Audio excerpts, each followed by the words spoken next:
Sabe aquela história que a gente aprende na escola sobre o nome do Brasil? Pois é. E se eu disser que a história é muito, mas muito mais interessante? Que o nome de uma nação inteira foi decidido, na verdade, numa disputa silenciosa, não entre reis ou generais, mas entre a fé e o comércio.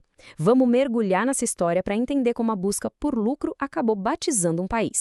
Então, a grande pergunta: de onde vem o nome Brasil? A resposta padrão a gente sabe de cor: vem do pau-brasil. Ok, isso não está errado, mas essa é só a superfície da história. A verdade é que por trás dessa resposta simples, existe um verdadeiro cabo de guerra, uma crise de identidade que marcou o nascimento da nação. A resposta é bem mais complexa do que uma simples árvore. A história do nome Brasil é a crônica de uma escolha. E uma escolha que não foi feita nos gabinetes, nos palácios de Portugal, não. Ela foi feita ali, no dia a dia, nos portos, nos navios. É a história de um nome que, de tão popular, de tão teimoso, simplesmente se recusou a ser esquecido e acabou definindo todo o resto. Vamos voltar para o comecinho. Antes mesmo de se sonhar com a palavra Brasil, essa terra aqui tinha outro nome. Um nome oficial, solene, cheio de propósito divino e imperial. A ideia original não era criar um simples ponto comercial, mas sim um novo pilar da fé cristã no mundo. A coroa portuguesa, naquela época, estava no auge da sua expansão e também do seu fervor religioso, né? Então, quando chegaram aqui, o nome que deram foi Terra de Vera Cruz, ou seja, a Terra da Verdadeira Cruz. Esse nome era uma declaração de intenções. E a imagem de Nossa Senhora da Esperança, que veio junto na esquadra de Cabral, era o grande símbolo dessa missão. Expandir o império, sim, mas também expandir a fé. E esse nome, Terra de Veracruz, que depois virou Terra de Santa Cruz, não foi por acaso, de jeito nenhum. Ele refletia todo o espírito da época, aquela ideia de que os descobrimentos eram uma espécie de continuação das cruzadas. Era um nome que olhava para cima, para o céu, para o divino. O problema é que, enquanto a coroa olhava para o céu, os homens que estavam aqui nos portos olhavam para a terra, e principalmente para o que ela tinha a oferecer de valioso. E é aqui que a história dá uma virada sensacional. Porque, de repente, um nome popular, quase um apelido nascido do pragmatismo, do comércio, começa a se espalhar. E com uma força que nem a vontade do rei conseguiu parar. E esse nome era Brasil. Como o historiador Pedro Kallmann explica, a palavra vem de brasa. Faz todo sentido, né? Por causa daquela cor vermelha incandescente da madeira do pau-brasil. Essa madeira valia ouro na Europa. Era usada para tingir tecidos de luxo com um vermelho vivo, a cor da nobreza, do poder. Ou seja, o valor econômico daquilo era gigantesco e imediato. E aqui está o pulo do gato. Brasil não foi um nome que veio por decreto. Foi um nome que pegou. Era a palavra que os marinheiros, os comerciantes italianos, franceses e, claro, os portugueses usavam. Para eles, essa terra não era um projeto sagrado. Era a terra do Brasil, a fonte daquela madeira preciosa. Era um nome prático, direto ao ponto, ligado ao lucro. Agora, a gente consegue ver o conflito de forma bem clara. De um lado, a gente tinha a Terra de Santa Cruz, o nome que veio de cima para baixo, o ideal, o sagrado, o nome da fé. Do outro lado, Brasil, o nome que veio de baixo para cima, o real, o comercial, o nome do lucro. Foi literalmente uma batalha de palavras que representava duas visões de mundo totalmente diferentes para o mesmo lugar. E, spoiler, o nome popular venceu de lavada. O cronista do século XVI, João de Barros, chegou a lamentar essa mudança. Ele percebeu com uma certa amargura como o poder daquela madeira de cor abrasada e vermelha acabou ofuscando o madeiro sagrado da cruz.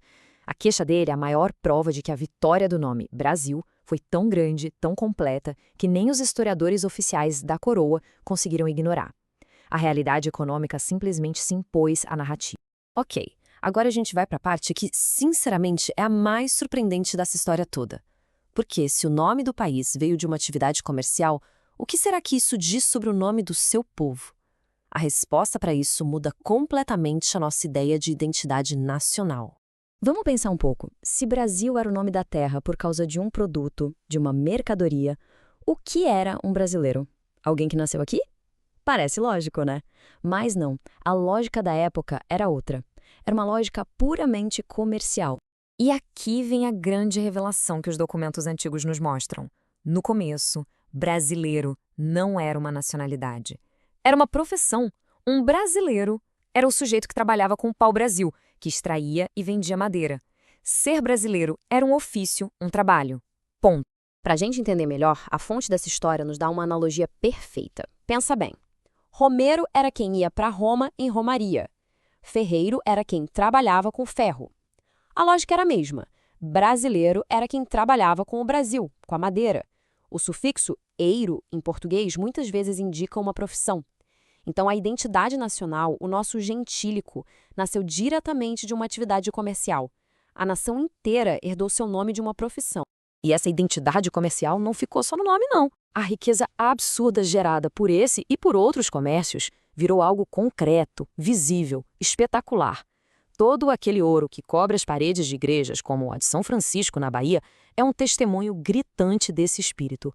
A arte barroca, com toda a sua exuberância, é a expressão máxima de uma terra que, desde o seu batismo popular, foi movida por uma vocação econômica muito, muito forte. Então, chegando ao fim dessa jornada, o que é que a história do nome Brasil revela sobre a formação da nação? Ela revela um conflito que está literalmente na sua certidão de nascimento. A troca de terra de Santa Cruz por Brasil foi muito mais do que só trocar uma palavra por outra. Foi a vitória do pragmatismo sobre o idealismo, do comércio sobre a catequese, do lucro sobre a fé. No fundo, simbolizou que na prática do dia a dia, a vocação econômica da terra se mostrou muito mais poderosa e mais definidora do que o grande projeto religioso que Portugal tinha em mente. Tem um poema da época, citado por Calmo, que resume isso de forma melancólica.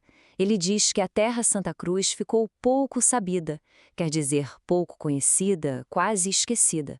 É uma espécie de lamento sobre um destino que poderia ter sido, mas que foi atropelado pela força de uma madeira vermelha como brasa. E, claro, pela ambição dos homens que a negociavam. E aí fica a reflexão final. Se a identidade de uma nação já nasce na sua essência de uma profissão ligada à exploração de um recurso, o que isso pode nos dizer sobre o caráter, sobre os desafios desse país até os dias de hoje? A história do nome Brasil, no fim das contas, não é só sobre o passado. Talvez ela seja uma das chaves mais importantes para a gente entender o presente.